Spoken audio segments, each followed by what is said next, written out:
네, 이번 시간에는 옵셔널 값 추출 마지막 시간인 옵셔널 체이닝에 대해서 배워보도록 하겠습니다. 옵셔널 체이닝을 알기 위해서 코드로 바로 살펴볼게요. 원래 코드는 다 지우고 먼저 제가 배열의 옵셔널을 보여드릴게요. let number array라는 걸 하나 만들어 보겠습니다. 그래서 얘는 지난 시간에 이런 걸 했었죠.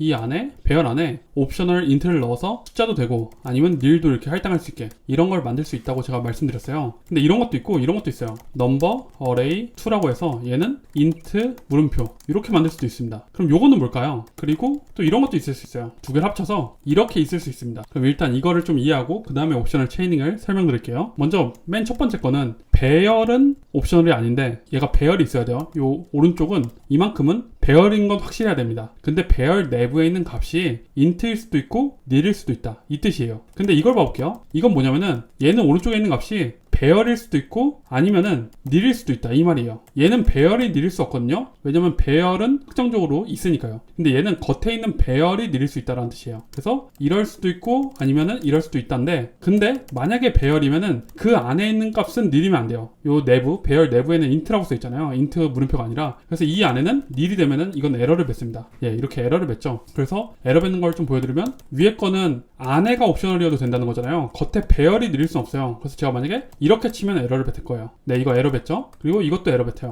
에러라고 써놓을게요. 네, 이렇게 에러 뱉는데 근데 만약에 정상적으로 친다면은 얘는 일단 없으면 없는 거지 배열 자체가 없으면 없는 거지 배열이 있으면 내부 값은 값이 있어야 된다 이 뜻이에요. 근데 뭐 이렇게 할 수도 있겠죠? 2-2라고 할게요. 얘는 이렇게 해도 된다. 이거 둘 다 가능하다. 네, 그 다음에 그럼 이거 합친 거는 뭘까요? 얘는 다 되겠죠. nil도 되고 그 다음에 이것도 되고 요 내부에 뭐 값이 있을 수도 있고 아니면 이거 숫자를 좀 바꿔볼게요. 3-1, 3-2, 3-3 그 다음에 마지막에 3-4까지 해볼게요. 이렇게 해서 그 다음에 값이 있는데 그 내부가 1, 2, nil이 되고 그 다음에 이거면은 모든 경우가 다 처리된 것 같아요. 이렇게 겉에가 nil일 수도 있고 겉에가 배열일 수도 있고 요거 하나 지울게요. 그 다음에 내부에는 값이 nil이 있을 수도 있고 없을 수도 있고 네, 이렇게 이게 다 되는 걸 확인할 수 있습니다. 네, 이 차이가 좀 이해가 되셨을 것 같아요. 그래서 배열 바깥에 물음표를 붙이는 거랑 배열 안에 물음표를 붙이는 거는 의미가 다르다. 네, 요거 설명드렸고 그 다음에 그럼 여기서 우리는 뭘 다룰 거냐면 이 경우를 다뤄볼게요. 배열 바깥에 물음표가 있는 경우 해서 다 지우고 let number array는 얘는 안에 있으면 무조건 int가 있어야 되고 근데 배열 자체가 없을 수는 있다 라는 옵션을 붙이고 여기에 제가 1, 2, 3을 써볼게요. 이 내부엔 nil이 들어갈 수 없겠죠. 이 전체 nil은 가능해도요. 이렇게 치고 제가 이런 경우를 봐볼게요. 일단 그럼 이 number array를 쓰려면 우린 뭘 써야 돼요? 안전하게 바뀐다면 if let을 써야겠죠. 그래서 unlet array라고 할게요. 이거는 number array를 담아봐 내부에 값이 있으면. 그럼 여기에는 뭐가 담길까요? 여기는 타입이 뭘까요? 얘는 int 배열이겠죠. 그래서 옵션 키 누르고 클릭해보면 이렇게 int 배열이 담길 거고 지금 여기에 이 unwrapped array는 뭐가 있을까요? 여기는 1, 2, 3이 있을 거예요. 이렇게 있을 겁니다 지금. 그래서 쓸 수 있는데 여기에 제가 이걸 접근해볼게요. unwrapped array에 이건 지금 여기 타입이 int 배열인 게 보이죠? 옵셔널이 이제 아니에요. 점 누르고 제가 first를 해볼게요. 그래서 이거는 first element라고 해보겠습니다. 그럼 얘는 뭘까요? 이 first element는 지금 얘는 옵셔널이 아니라고 했어요. 옵셔널 배열이 아니라 그냥 int 배열. 근데 그거에 first로 접근을 하면은 얘는 타입이 뭘까요? 그거의 첫 번째 원소. 이거는 이번엔 또 int 옵셔널이겠죠. 그래서 옵션 키 누르고 누르면 얘는 지금 int 옵셔널인 게 보이나요? 얘는 왜 이런다고 했죠? 우리가 접근할 때 이렇게 첫 번째에 접근할 수 있지만 이렇게 하면은 만약에 원소가 없으면 에러가 난다. 그래서 안전하게 접근하려면 이렇게 접근해야 되는데 근데 얘는 있을 수도 있고 없을 수도 있으니까 옵셔널로 감싸져 있다 라고 해서 얘가 int 옵셔널인 게 이해가 되실 거예요. 그럼 이때는 이걸 또 접근하려면 어떻게 해야 될까요? 이 값을 쓰려면 그럼 또 if let을 써야 돼요. if let을 쓰고 이 안에서 또 중괄호를 열어야 됩니다. 그러면 여기서 이제 first element를 갖다 쓸 수 있어요. first element 여기 뭐 플러스 10도 할 수 있고 마음대로 이제 할 수 있어요. 뭐 이렇게 하면 11이 뜨겠죠. 첫 번째가 1이니까 11이 이렇게 뜨는 걸 볼 수 있습니다. 이렇게 지금 옵셔널이 중첩되어 있는 상황이잖아요. 이 겉에 있는 것도 옵셔널이었는데 그거를 까고 그 내부에 있는 first를 접근했는데 얘도 또 옵셔널이니까 그걸 또 까서 보고 이렇게 if let이 계속 중첩돼서 사용해야 되는 그런 상황이 있을 수 있습니다. 그럴 때 해결하는 방법이 이제 두 가지가 있는데 그 중에 이제 오늘 배울 옵셔널 체이닝이 있어요. 그게 두 번째인데 첫 번째 다른 방식부터 해볼게요. 좀 더 쉬운 거. 걔는 뭐가 있냐면 이거를 if let을 좀 한 줄에 합칠 수 있습니다. 이렇게 둘 다 if let 똑같이 할 거면은 그러면은 한 줄에 너가 합칠 수 있단다. 뭐냐면은 이 뒤에 저번 시간에도 했는데 여기에 쉼표를 붙이고 지금 요 내용 있죠. 이 내용을 그대로 요 let까지 if 떼고 요거를 복사해서 여기 뒤에 이렇게 붙일 수 있습니다. 그리고 그러면 요 if 줄 요건 필요 없죠. 이제 이거 지우고 요것도 지워줄게요. 네, 이렇게 하면은 이렇게 치나 이렇게 치나 같은 거예요. if let이 두 개 중첩되어 있는 걸 한 줄에 이렇게 쓸 수 있다. 근데 이거는 항상 쓸 수 있는 건 아니고, 만약에 여기에서 주소 풀고 여기에서 이 겉에 것만 풀었을 때 동작이 돼야 될 때도 있을 수 있잖아요. 그때는 이게 뭔가 unleft array 뭐 이런 동작이 필요할 때는 이렇게 써줘야 될 수도 있어요. 네, 이렇게 쓰는 경우도 있고, 네, 근데 뭔가 겉에 굳이 특별한 동작이 없고 항상 얘도 언랩이 돼야 되고 얘도 언랩핑이 돼야 될 때가 거의 필수적인 상황이라면, 둘 다 언랩핑이 무조건 돼야 된다면 그럼 합쳐서 이렇게 쓸 수 있다. 이게 이제 첫 번째 해결법이고, 두 번째 해결법은 뭐가 있냐면 얘를 이제 쉽게 접근할 수 있는 게 있어요. 우리가 지금 넘버 어레이에 접근했죠. 이건 지금 옵셔널 배열이에요. 옵셔널 인트 배열. 근데 이게 점으로 우리는 first에 접근한 거죠. 이렇게 접근하면 에러가 나요. 왜죠? first는 누구한테 쓸 수 있어요? first는 그냥 인트 배열에 쓸 수 있는 거예요. 그냥 배열에. 배열 옵셔널에 쓸 수 있는 게 아니라 그냥 배열에 쓸 수 있는데, 얘의 그 내부의 값, 옵셔널 벗겨진 값에 있는 프로퍼티나 메서드를 쓸 때 옵셔널일 때도 쓸 수 있는 방법인데, 뭐냐면은 여기에 물음표를 붙이고 우리가 사용할 수 있어요. 이러면은 이거의 first에 접근할 수 있습니다. 네, 에러가 사라졌죠. 그리고 나서 이게 또 옵셔널이잖아요. first가 아까 옵셔널이었죠. 그럼 여기에 만약에 이게 지금 int인데 여기에 또 뭔가 기능을 쓰고 싶다고 해볼게요. 이 first에 있는 기능, 지금 얘는 int겠죠. 요만큼은 이제 int 옵셔널이겠죠. 이만큼은 옵셔널 배열이었고 int 배열이었고, 그 다음에 이만큼은 이제 옵셔널 int 배열에서 첫 번째 원수를 꺼낸 거니까 int인데 int 옵셔널이에요. 근데 거기에 뭐 기능을 써본다고 해볼게요. 기능 중에 점 누르면 is multiple of가 있거든요. 이건 뭐냐면은 얘가 누구의 배수니 이렇게 물어봐 주는 거예요. 얘가 1의 배수니 이렇게 해볼게요. 그럼 이게 이제 true인지 false인지를 나타내거든요. 그래서 프린트 한번 해볼게요.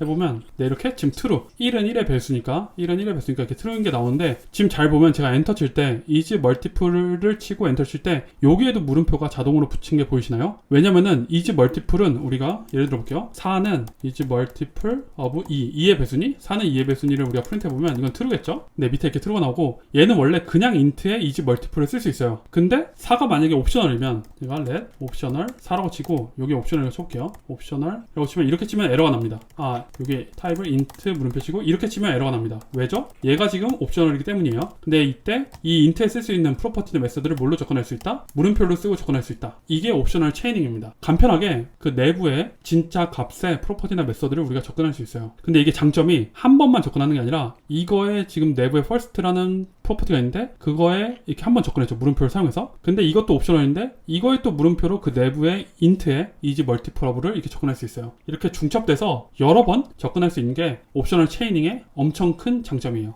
그래서 우리가 만약에 지금 하고 싶었던 게 이거였잖아요. print first element에 10을 더하는 거였잖아요. 그러면 이 first element에 10 더하는 걸 한번 코드로 보여드릴게요. 어떻게 하면 되냐면, 지금 number array에 .first 첫 번째 원소에 접근을 이렇게 했죠. 그 다음에 if하고 여기에 let을 붙이는 거예요. new number 하고 이렇게 하고, 그 다음에 print new number 플러스 10 이렇게 하면은 11이 또 나옵니다. 네, 지금 잘 나오는 게 보이시죠? 심지어 옵셔널도 아니고 잘 까져서 나와요. 지금 여기 이것만 해도 옵셔널이었는데 그거에 .first도 옵셔널이었죠. 근데 그걸 중복해서 한 번에 if let을 한 번의 구문으로 처리할 수 있는 게 옵셔널 체이닝의 장점이에요. 원래는 이렇게 두 번 썼는데요. 한 번, 두 번을 썼었죠. 그래서 여러 개의 옵셔널이 이렇게 중첩되어 있을 때 옵셔널 체이닝으로 간단하게 내부의 프로퍼티나 이런 값들에 대해서 접근을 할 수 있고, 그리고 최종적으로 이렇게 옵셔널 바인딩을 한 번만 해도 내부의 값에 잘 사용을 할 수 있다를 알고 계시면 됩니다. 그리고 옵셔널 체이닝은 사실 문법을 그렇게 몰라도 상관없어요. 왜냐면은 얘가 자동 완성을 해주거든요. 제가 이거 지우고 다시 보여드리면, 넘버 어레이 쳐볼게요. 그 다음에 뭐 예를 들어서 first를 쓰고 싶어. 그럼 first가 기억이 나겠죠? 그럼 여기까지 쳤을 때 지금 이렇게 자동 완성이 되는데, 지금 여기 지금 물음표 없는 게 보이시나요? 물음표가 써야지 옵셔널 체이닝이라고 했죠? 그냥 first만 치면 에러가 납니다. 근데 이 상황에서 엔터를 치면은 물음표가 필요하면은 자동으로 물음표가 들어가 줍니다. 그렇기 때문에 여러분들이 옵셔널 체이닝에 어디에 물음표를 붙여야 되지?